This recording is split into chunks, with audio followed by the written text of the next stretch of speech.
According to certain Jewish traditions, if you do kol nidre correctly with what they call kavana, intensity, then it should be about looking at yourself through the magical mirror of mindfulness. That's why it's supposed to be sung 3 times.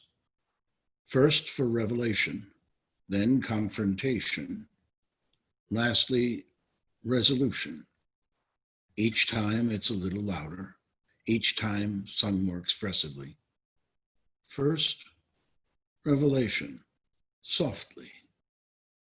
Because at the beginning of the process, it's just about the ironies of life, the little white lies, the inconsistencies, what you've told yourself and maybe to others were, at best, conveniences, fictions, fabrications, fibs.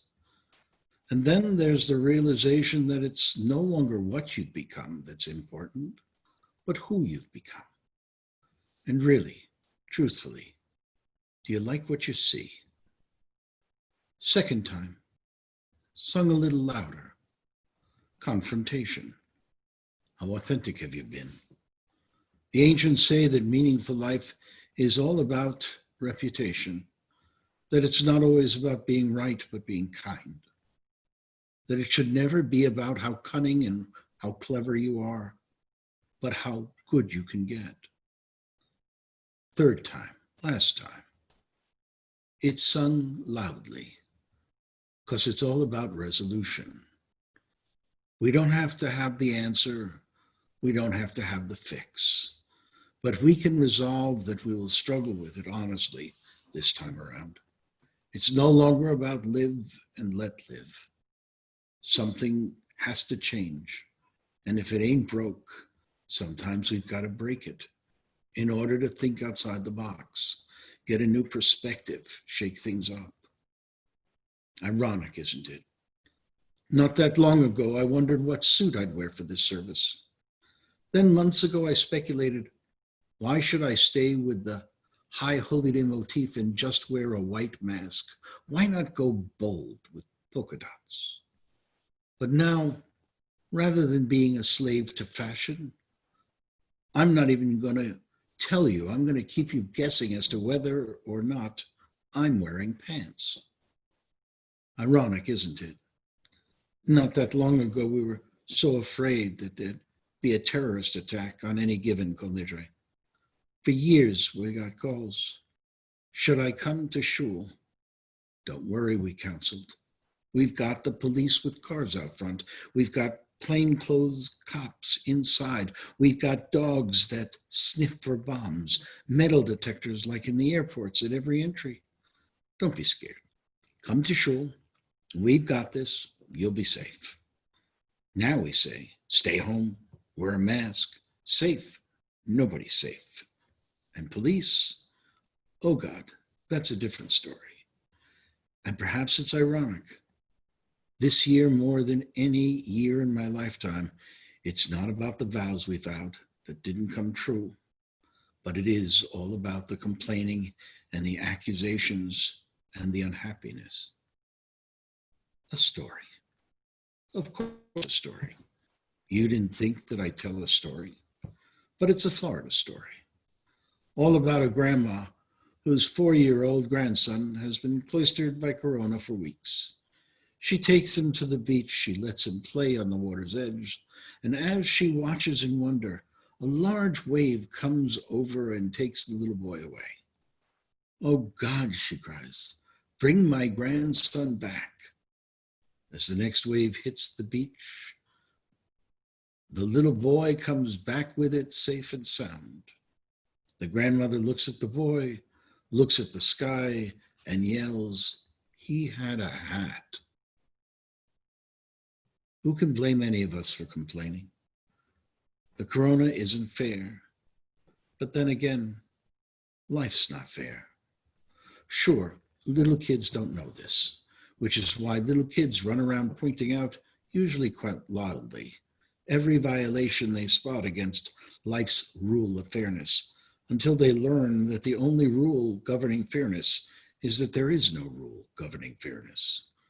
But of course, there are a lot of people around would understand this because they may have grown older, but they haven't grown up.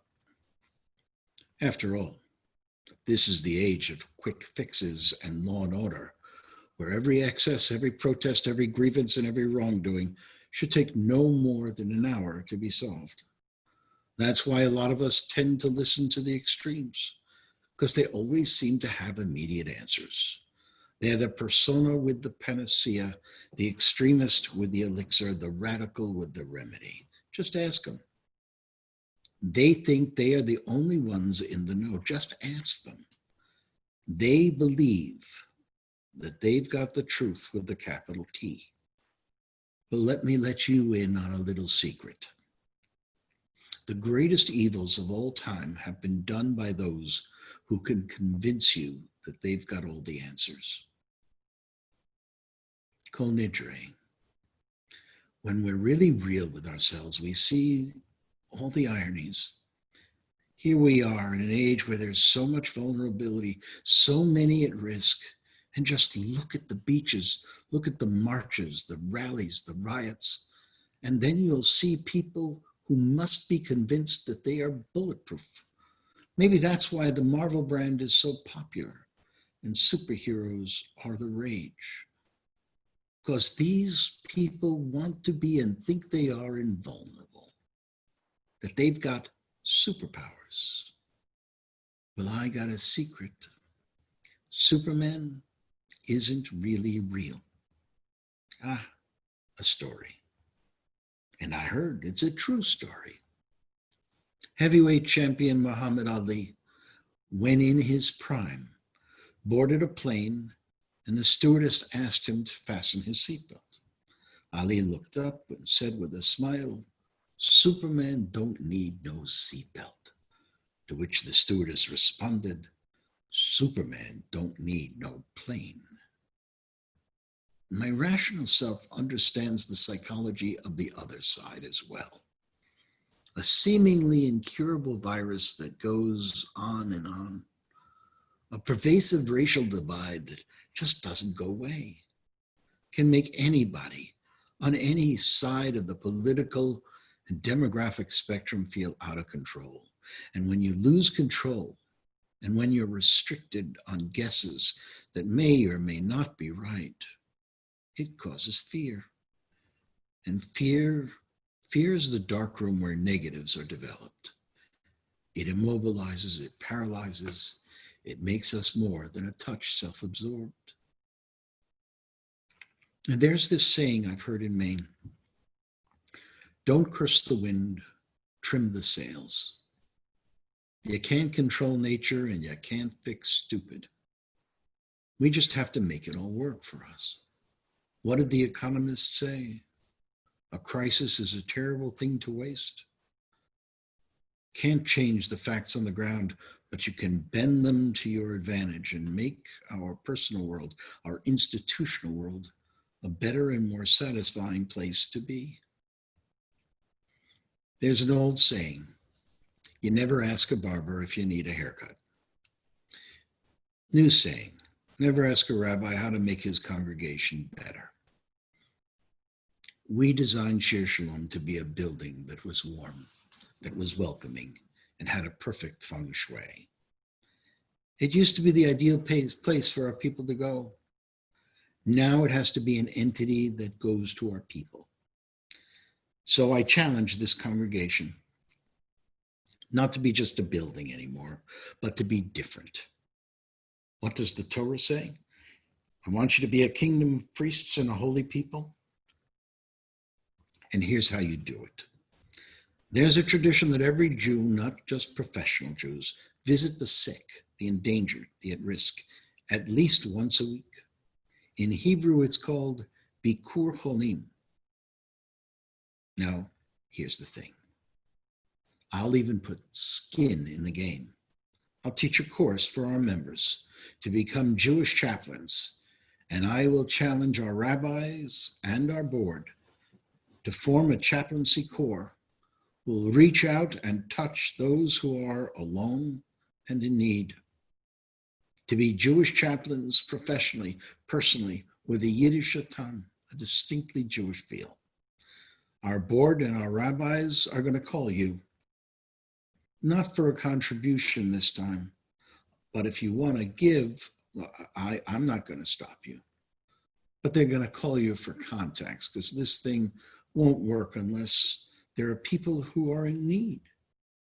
I challenge our membership to let us know whomever you know, whether they are members or not, whether they are Jewish or not, whether they are Republicans, Democrats, or independents or not. Everybody knows somebody who is hurting now. If they need a job, if they're losing their business, please let us know. If they're alone and they need a support system, maybe we can be the catalyst. Maybe we can help. All you got to do is give us their name. All you got to do is tell us their number and let us do the rest. You don't have to come to us for a Yiddish cup anymore. We're going to come to you.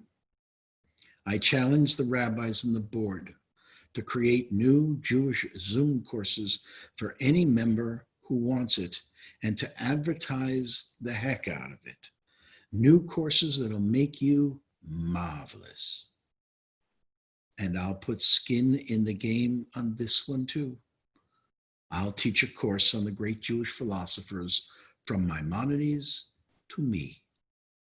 A course on the best Jewish films to give you something to watch during the pandemic. But it's on a condition. The condition is that Rabbi Moskowitz teaches a new and different course. Rabbi Schwartz, the younger and more improved version, teaches a new and different course. And at the end, we are to give you parting gifts for perfect attendance. I wish I could kiss the boo-boo and make it go away. I wish I could be Superman and make the virus disappear. I can't.